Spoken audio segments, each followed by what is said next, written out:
اعوذ باللہ السمیع العلیم من الشیطان الرجیم بسم اللہ الرحمن الرحیم۔ اللہ کے نام سے شروع کرتی ہوں جو بہت ہی مہربان اور نہایت ہی رحم کرنے والا ہے۔ روحانی وظائف چینل لایا آپ کے لیے ایک ایسا وظیفہ جو کہ 28 رمضان المبارک کا وظیفہ ہے۔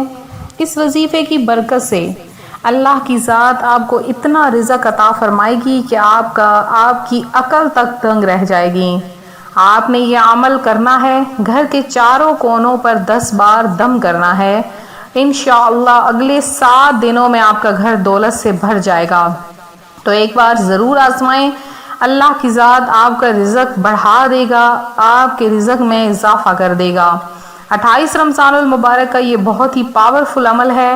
اس وظیفے کو آپ نے 28 اور 29 رمضان المبارک میں کر لینا ہے۔ آپ 28 کو کر لیں، 29 کو کر لیں، کسی بھی ایک دن یہ آپ عمل کر لیں، اللہ کی ذات آپ کو بے بہا عطا فرمائے گا۔ تو میں اپنا وظیفہ شروع کروں گی اس سے پہلے میں اپنے تمام ان نئے آنے والے ویور سے گزارش کروں گی جو ابھی ہمارے چینل پر نئے آئے ہیں کہ ہمارا چینل روحانی وظائف کو ضرور سبسکرائب کر لیں اور ساتھ دیے بیل آئیکن کا بٹن بھی پریس کریں تاکہ ہر آنے والی نئی ویڈیو سب سے پہلے آپ تک پہنچ سکے اور آپ سب سے پہلے ہماری ویڈیوز تک پہنچیں اور ہماری ویڈیوز کو دیکھیں اور سب سے پہلے دعا میں حصہ لیں۔ اس کے لیے آپ کو نوٹیفیکیشن جو بیل آئیکن کا بٹن ہے اس کو پریس کرنا ہوگا۔ رمضان المبارک کے آخری دن رہ گئے ہیں، کوئی پتہ نہیں کہ 29 روزے بنے یا کہ 30 روزے، لہٰذا یہ جو چند دن رہ گئے ہیں اس میں اللہ کی ذات پر بھروسہ کرتے ہوئے جتنی زیادہ ہو سکتا ہے عبادت کریں، وظائف کریں اور پیارے آقا صلی اللہ علیہ وآلہ وسلم پر درود بھیجیں۔ رمضان کے آخری اشرا میں کلمہ طیبہ کا کثرت سے ورد کریں اور درود پاک کا ورد کریں کیونکہ وہ آپ کے لیے پاکیزگی کا باعث ہے۔ فرمان مصطفیٰ صلی اللہ علیہ وآلہ وسلم ہے، مجھ پر درود پاک کی کثرت کرو، بے شک تمہارا مجھ پر درود پڑھنا تمہارے لیے پاکیزگی کا باعث ہے۔ اور فرمان مصطفیٰ صلی اللہ علیہ وآلہ وسلم یہ بھی ہے کہ تم جہاں بھی ہو مجھ پر درود پڑھو کہ تمہارا درود مجھ تک پہنچا جاتا ہے۔ تو معتکف حضرات جو کہ اعتکاف میں بیٹھے تھے وہ اب رمضان المبارک کا جب نیا چاند نظر آئے گا شوال المکرم کا تو وہ اٹھ جائیں گے اعتکاف سے۔ انہیں ایسا ہی ہے کہ ایک حج اور 2 عمرے کا ثواب عطا کیا جائے گا۔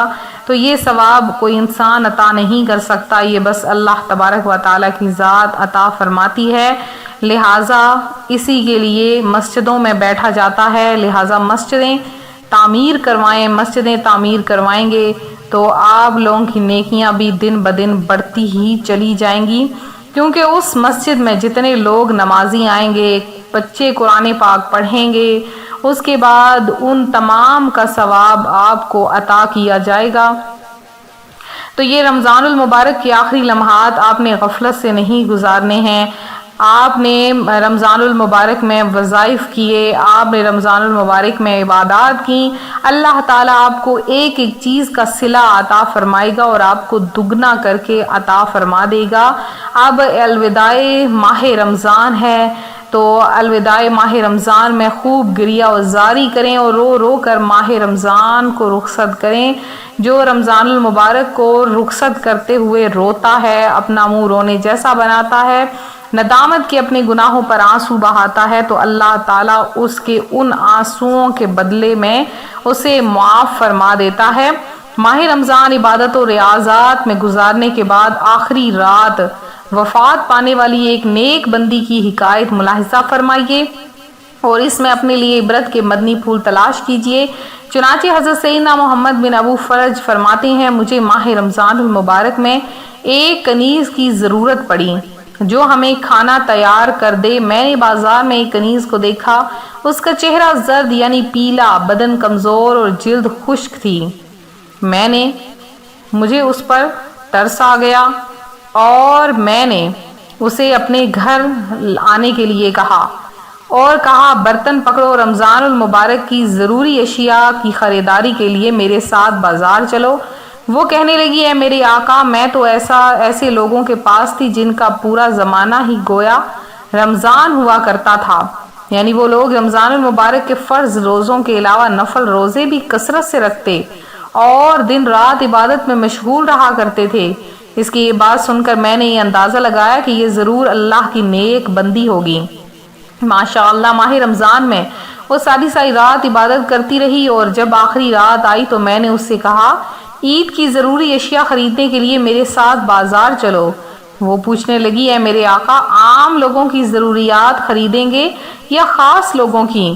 میں نے اس سے کہا، اپنی بات کی وضاحت کرو۔ تو کہنے لگی، عام لوگوں کی ضروریات تو عید کی مشہور کھانے ہیں، جبکہ خاص لوگوں کی ضروریات مخلوق سے کنارہ کش ہونا، عبادت کے لیے فارغ ہونا، نوافل کے ذریعے اللہ کا قرب حاصل کرنا اور اس کی بارگاہ میں عز و انکساری کا اظہار ہے۔ یہ سن کر میں نے کہا، میری مراد کھانے کی ضروری اشیاء ہیں۔ اس نے پھر پوچھا، کون سا کھانا، جو جسموں کی غذا ہے یا وہ جو دلوں کی؟ تو میں نے کہا، اپنی بات واضح کرو۔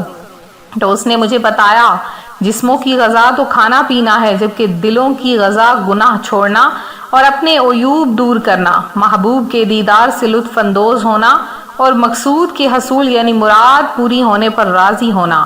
لیکن یہ چیزیں حاصل کرنے کے لیے خشوع و خضوع، پرہیزگاری، ترک تکبر، مالک و مولا کی طرف رجوع اور ظاہر و باطن میں صرف اسی پر بھروسہ کرنا ہے۔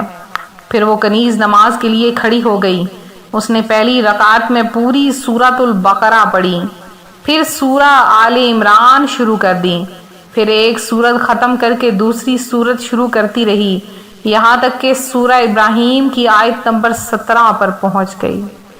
پھر وہ روتی ہوئی اس آیت مبارکہ کو دہراتی رہی اور یہاں تک کہ وہ بے ہوش ہو کر زمین پر گر گئی۔ اس نے کون سی آیت دہرائی، اس کا ترجمہ ہے، بمشکل اس کا تھوڑا تھوڑا گھونٹ لے گا اور گلے سے نیچے اتارنے کی امید نہ ہوگی، اور اسے ہر طرف سے موت آئے گی اور مرے گا نہیں، اس کے پیچھے ایک گاڑا عذاب ہے۔ جب میں نے اسے ہلایا جلایا تو اس کی روح قفس انصری سے پرواز کر گئی۔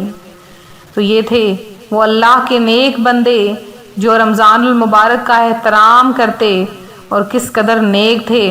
ہم تو ظاہری نیک ہیں اور اپنی چال ڈھال سے نیک بنتے ہیں، لیکن جو اللہ کے نیک بندے ہوتے ہیں وہ ظاہری طور پر بہت سادہ ہوتے ہیں، اور لیکن اندر سے اللہ کے وہ بہت قریب ہوتے ہیں۔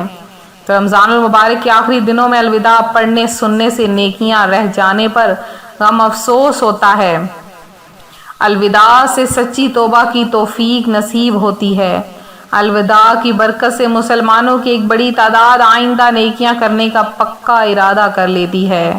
تو رمضان المبارک کو الوداع کہیں، الوداع الوداع یا شاہ رمضان، فتحسروا علی اتمامہ وتعسفوا علی اختتامہ، الوداع الوداع یا شہر رمضان، الوداع الوداع یا شاہ رمضان۔ تو رمضان المبارک کا قصیدہ پڑھیں جس میں الوداع ماہ رمضان ہو، تاکہ آپ لوگوں کا دل نیکیوں کی طرف راغب ہو۔ میں جو آج آپ کے لیے 28 اور 29 رمضان المبارک کا وظیفہ لائی ہوں، وہ بہت ہی پاورفل وظیفہ ہے۔ اس وظیفے کی برکت سے آپ کا گھر رزق سے بھر جائے گا۔ آپ کے گھر میں اللہ کی ذات اتنا رزق عطا فرمائے گی کہ جگہ تک کم پڑ جائے گی، لیکن آپ کا رزق ختم نہیں ہوگا۔ تو اگلے 7 دنوں میں وہ گھر دولت سے بھر جاتا ہے۔ آپ نے کرنا کیا ہے، فجر یا ظہر کی نماز کے بعد 28 اور 29 رمضان المبارک کو فجر اور ظہر کی نماز کے بعد آپ نے جائے نماز پر بیٹھ جانا ہے اور 100 مرتبہ اول آخر پہلے درود پاک آپ نے پڑھ لینا ہے کوئی سا بھی، اور 100 مرتبہ یا منتقم، اللہ کا اسم گرامی ہے یا منتقم، یہ آپ نے 100 مرتبہ اور 100 مرتبہ سورہ کوثر پڑھنی ہے، اور 1 مرتبہ سورہ واقعہ کی تلاوت کرنی ہے۔